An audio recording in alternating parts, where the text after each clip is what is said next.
I'm Mary Berry, and in this series I'll be celebrating the very best of my everyday cooking. Day-to-day cooking needn't be mundane. Even the simplest recipes can be a joy. I want to show you easy ways to transform dishes into something really special. From my hearty, wholesome delights, wow, look at that, to my truly indulgent treats. It's sheer heaven on a plate. And those fabulous crowd pleasers. How about sorbet? I think we've got enough for everyone. In this programme, my everyday recipes inspired by the people who eat my food the most. My family. Not bad, is it? Very, very good.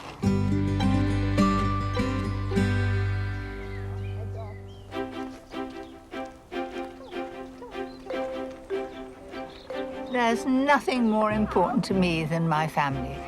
Gosh, we're lucky with the weather today, Annabelle. It's amazing. And when we all get together, we have such fun. You don't have to get that wet. They're a hungry lot, and they keep me on my toes when it comes to what they like to eat. How about that? So in this programme, I'll be showing you how to make your family's meal just a little bit more interesting. A wonderful way to brighten up an everyday salad, perfect for a hot summer's day. One of our favourites, chicken, but served with a bit of a kick. A brilliant idea to make your fish pie extra special. And an old classic that's more than stood the test of time. But first, a no-fuss supper bursting with flavour. When I go to an Italian restaurant, I nearly always have Melanzane. I love it because it's just tomatoes and aubergine and cheese, but I've got a version to make it with pasta, which makes it really more substantial for the family. If you soften the pasta first, it's as crisp as can be, and you put that in hot water, it begins to soften, and also you can break it when you put it in the dish quite easily. While the pasta softens, slice 2 good-sized aubergines. Coat evenly in olive oil and seasoning. Then pop them in the oven at 180 fan for about 20 minutes. So there are 2 sauces for this, a white sauce and a tomato sauce. First of all, I'm going to make the white sauce. We begin with a simple roux with 50 grams of butter and the same amount of flour. So I've just cooked that for a few moments, and I'm going to add the milk, little by little. For a good white sauce, always heat the milk first, and then add slowly, as it helps to get a really smooth result. That's a pint in total. I think people get into real trouble by having cold milk and adding it too quickly. This way, it really works a treat, and it's the way that I always make a white sauce. Look at that. I'm pleased. To turn this into a rich cheese sauce, I'm adding Dijon mustard, pepper and salt, and some delicious Parmesan. I've got 100 grams of Parmesan cheese. I'm adding 2/3 of it. There it is, just enough to keep to go all over the top. Now on to the tomato sauce. You're going to be really pleased about this because there's no cooking, it's just assembling things together. All I do is make a really well-flavoured tomato sauce, which will cook in the oven with the dish. I like to have the mixture because you get a bit of texture. In go 2 teaspoons of caster sugar, a couple of crushed cloves of garlic, and give it a lift with a little seasoning. Just give it a good stir. Just needs some fresh basil, which makes it very Italian. There's nothing I like more than cooking for the family, and I like to do it in quantities too. I'll very likely make 2 of these and put one in the freezer and have one for supper. I think it's because I was trained originally in catering, so I'm never put off by cooking for numbers. Just give that a stir. Just checking that that lasagna is not sticking together. No, it's not, but look how flexible it's become. With the aubergines looking gorgeous and golden brown, I can get on with the assembling. Now, this is where I have to concentrate. Begin with about 1/3 of the tomato and basil sauce on the base, and then add a few dollops of the rich cheese sauce. And I like it to be separate because it looks better when you're actually serving it. So I've got my 2 sauces. Now I need to put the aubergines, and it doesn't matter a bit if some of these overlap, they just want to be fairly even. Then you need a layer of pasta, and remember I soaked the pasta, which made it much easier. Make sure the pasta goes right to the edges. If you overlap it, the pasta doesn't cook evenly. That's logical, isn't it? So you can see I've done it beautifully there, and with the greatest of ease because it's all soft. Simply repeat the process for another couple of layers. So this is the last third. And this is really quite a substantial family meal in one pot. Now I'm going to put some Parmesan cheese over the top. And I would very likely make this in the morning for the evening, put cling film over the top and have it in the fridge. It's a lovely feeling if you've had a busy day with the family that it's done, and all you've got to do is to put it in the oven, and then you can go and have a drink on the side or play with the young or do what you like. Pop in the oven at 180 fan for about 40 to 45 minutes. This is a perfect idea to liven up the supper table.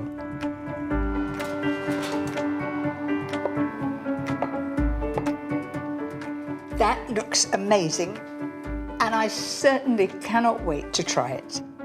The spoon's going through beautifully.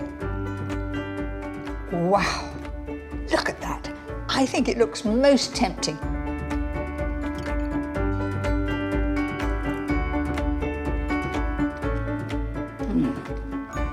I could have this twice over. It is absolutely delicious.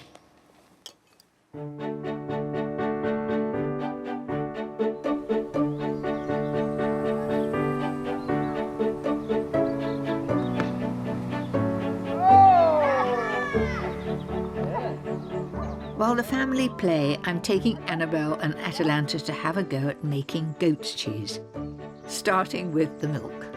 Bear with me. So, Atalanta, have you ever milked a goat? No, I've never milked anything. You've never milked anything? We kept goats during the war, which my mother used to milk. But the one thing we never did was to make cheese. So all this is rather new to me. Hello. Look who's here. Oh. And who is this? This is Bee. Hello, Bee. So will you show me how to milk her? Of course. Right. You squeeze at the top and then run your fingers down, just like that. Would you like to have a go? Reach and squeeze, and reach and squeeze. Well done, Atty. You've done really well. I don't think I'll do nearly as well as that. Right, here's my moment. So you just... Do you know you were better... Come on, Bee, it's only me. Shall I pop this underneath again? Whoopsie. Yes, we're going to be friends. Nope. Sorry. Granny's lost her goat. Goats can provide over 3 litres of milk a day, and it's the most consumed milk in the world. But there's not much chance of getting any more from Bee today. Come on round. Come on round. Hello, my beauty. Girl. So see what joy we get from Annabelle. That's it. Oh, look at that. I could write my name in it. There we are. Very good, Mum. Not bad, eh? It takes a lot more milk to make a hard cheese than a soft one. So for the soft cheese I want to make, we're going to need 4 pints. Thank you very much, Karen. And Annabelle, you've done us proud. Thanks, Mum. And the other one too. Come on, off we go. Good girl. Cheese making in the UK is at an all-time high, and there's a rise in popularity of making it at home too. So we're giving it a go. And I must confess, we did need a top-up. Steady hand is needed. Steady hand. The only ingredients you need apart from the goat's milk are sea salt and citric acid, which you dissolve in water. Drizzle the citric acid solution into the milk, stirring thoroughly. You can be the stirrer. How about that, Etty? We've got to bring it all to 180 Fahrenheit, and the curd should begin to separate from the whey. This is very exciting. It is very exciting. It's just beginning to separate. It's the curds, which is the solid part, and the whey, which is the runny part. After half an hour, off the heat, you can pour it through a muslin cloth. It's all solid at the top. Wow. And what have we got? The whey at the bottom. A good goat's cheese needs salt, and I'm adding fresh thyme for extra flavour. I'm full of anticipation now because it has separated beautifully. Here it goes. That looks brilliant.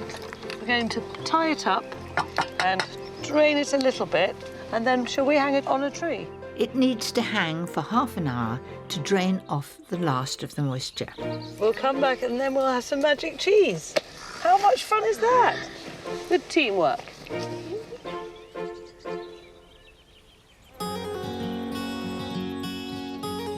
In my book, the secret to feeding the family is keeping it uncomplicated and interesting at the same time. This sumptuous one-pot wonder fits the bill perfectly. It's often difficult thinking of different meals to serve to the family, especially when time is short, and I think I've got an answer. It's sort of a cheats fish pie. This is a real favourite of mine, and it's remarkably simple to make. Start with 350 grams of potatoes and bring to the boil. Meanwhile, I'm going to skin the fish. Take a knife, start from the tail end, and do a sawing action all the way along, and the skin should come off very easily. And you're very unlikely to go through the skin because it's tough. When I was at college, I worked in a fishmonger's, and they taught me all about fish. And so when I see something like this, I can tackle it with lots of confidence. That's it. And then, you never know, if you feel here, there might be a bone.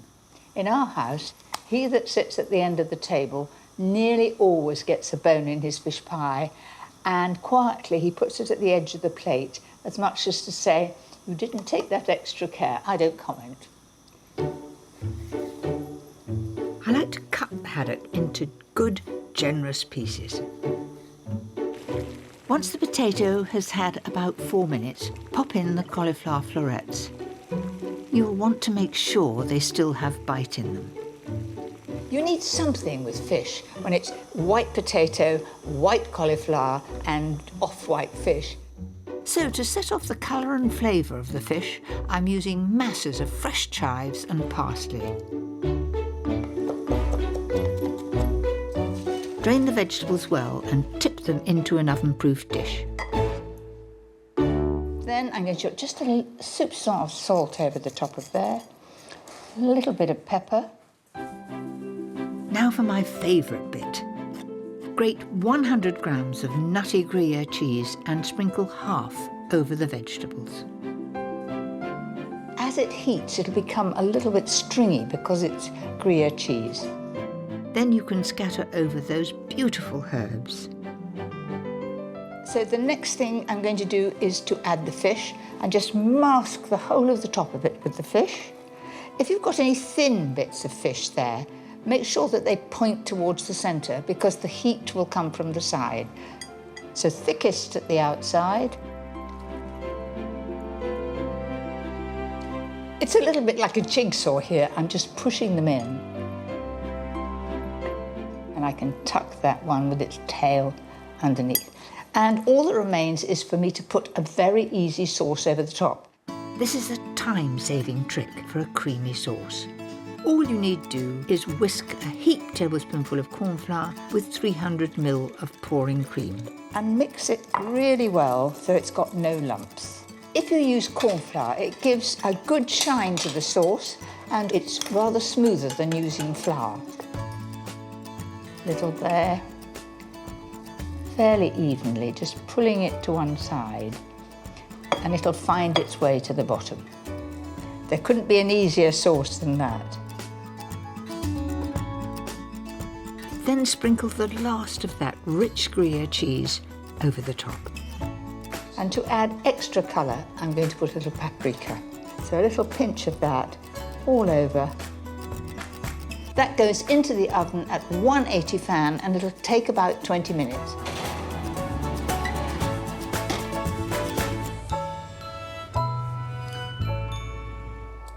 Bubbling at the edges, it's a gorgeous brown colour, should be done.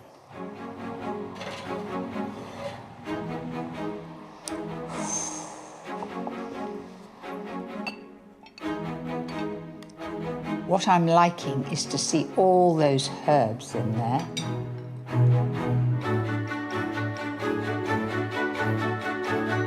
It looks good and it tastes even better. Great for all the family.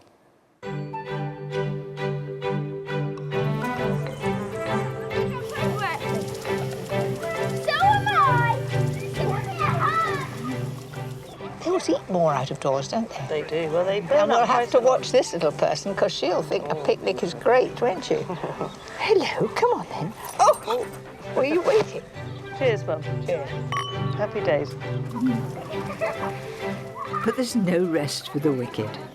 While the children are playing happily, I'm going to get on with lunch. And what could be better on a gorgeous day like this than a salad? This isn't just any old salad, it's bursting with flavours and textures. And what really gives it a lift is the dressing. Start with a couple of tablespoons of white wine vinegar, some fresh thyme, and a couple of teaspoons of runny honey. This really gives the dressing a lift. It sweetens it and it goes really well with the fennel. Add some good olive oil. As you stir it, it'll just blend in beautifully. No, a little bit more. Or as my husband would say, a drop. You can't have a bit of liquid as he pours the wine. To give a little sharpness, I want the zest and the juice of half a lemon. Really good squeeze. Finish it off with half a clove of garlic. Next, finely chop one bulb of fennel, and the trick is to put it straight into the dressing so it can marinate. And the other thing I'm going to put in there are these lentil sprouts. I'm putting all things that are sort of tough into the dressing so that the flavour will really get into them. So in goes these sprouts here. They give a little bit of crunch, and as you can see, it is a lovely mixture. I'll leave that to one side. Now to the other ingredients. I love the texture of cucumber in a salad, but you don't want it too wet. So make sure you remove all the seeds. Daddy, what's for lunch? Fennel, a melon salad. Is it one of your things that you like most in the world? I do too. Now for a wonderfully plump watermelon. I use about a quarter in the salad, although today it might be a little less. One for Louis. One for Mummy. Right, is that enough? I think your husband's there as well. Well, you mean your grandpa? Yeah. Should we? He doesn't like it anyway so much, so there you are. Off you go.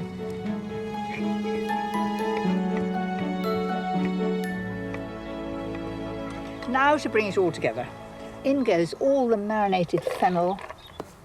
Now the secret is to leave that to go on soaking up that wonderful dressing, then start building the other things on top. First to go on are the crisp leaves of 2 little gem lettuce.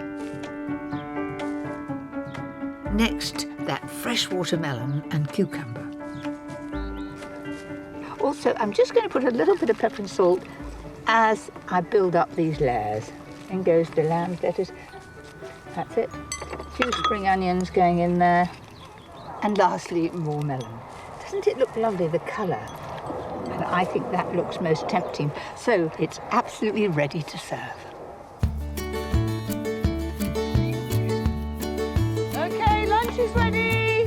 Come on, Atty, you can go first. First one gets the sausages. My fennel and watermelon salad goes down a treat. There's watermelon in there, Daddy. Is it? Lovely. Yeah. My favourite. While the children eagerly tuck in, I can't wait to sample our very own goat's cheese. Just perfect with bruschetta and tomatoes, seasoned with thyme. And look at it. Isn't that perfect? Well, there we are, Tom. You couldn't have fresher goat's cheese than that. See That's what you amazing. think? Give it a go. Not bad, is it? Very, very good. The goat's cheese is really good. It's delicious. Definitely did a good job. Well done, Atty. Even though we weren't brilliant at milking, we managed to get some, didn't we?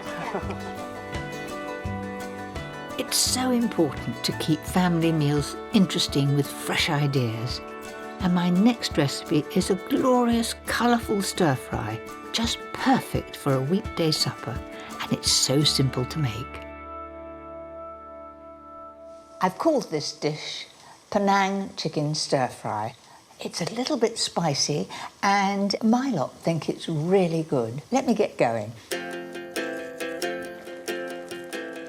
Start off with 225 grams of long grain rice. While that bubbles away, I can fry off the chicken, and my secret weapon is a drizzle of honey. And the reason that I've added honey is it helps it to brown quickly. If you don't put honey in, it takes a long time to brown, and you overcook the chicken. And look at that, isn't it coming a gorgeous colour very quickly? Don't be tempted to cook it any longer.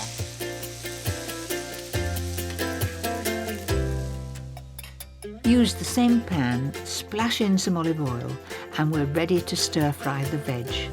What could be easier? 1 good size onion, in it goes.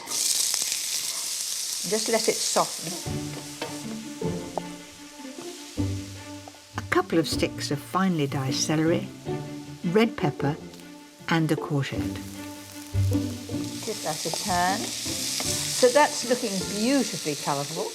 What makes this dish really sing are the spices I add, which get soaked up by all the vegetables, starting with fresh ginger. I don't like to chop it because somebody's going to get bits of it and you don't get a really good infusion of the flavour. That looks perfect. In goes the ginger. Next add crushed garlic, curry powder, and the juice of half a lime. Then I'm going to add 3 tablespoons of soya sauce.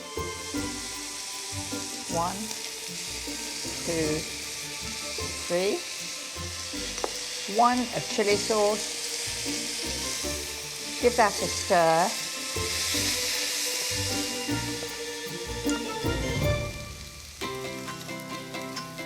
Now it's time for the all-important rice, and I have an excellent tip to keep it light and fluffy. I'm just going to wash that through because if there's any surplus starch, I don't want it.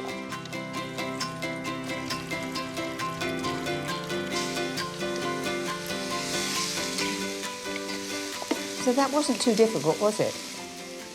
Toss it all together so the rice really takes on all the flavours in the pan. And finally, in goes the chicken, juices and all. And that's ample for 4 people.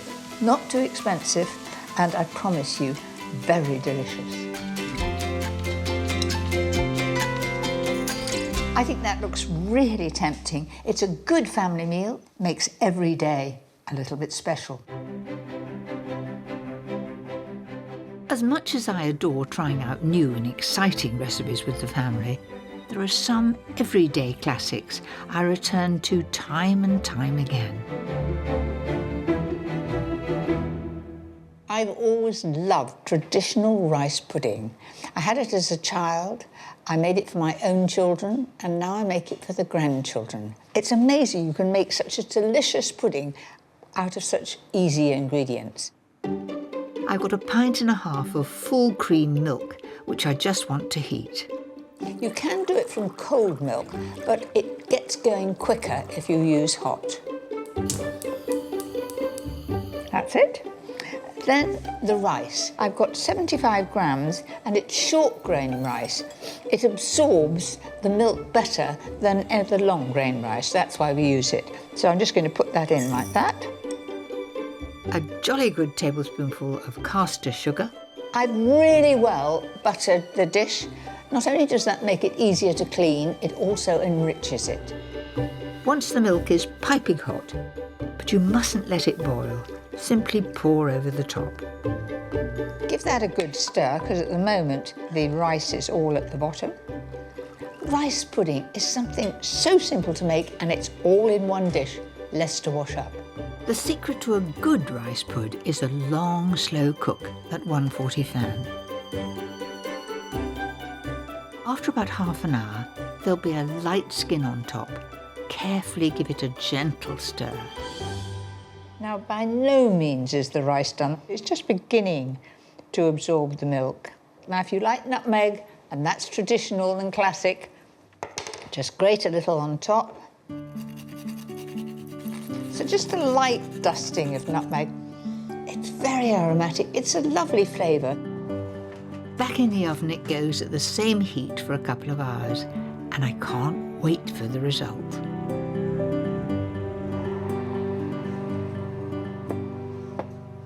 The memories come flowing back of one's childhood. That skin is just perfect. You either love the skin or you loathe the skin. I just love it.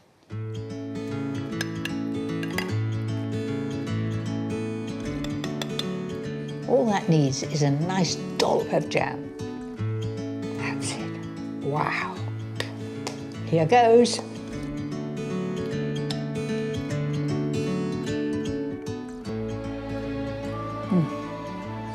That is absolutely beautiful. It's creamy, it's piping hot, it's scrumptious, and I want some more.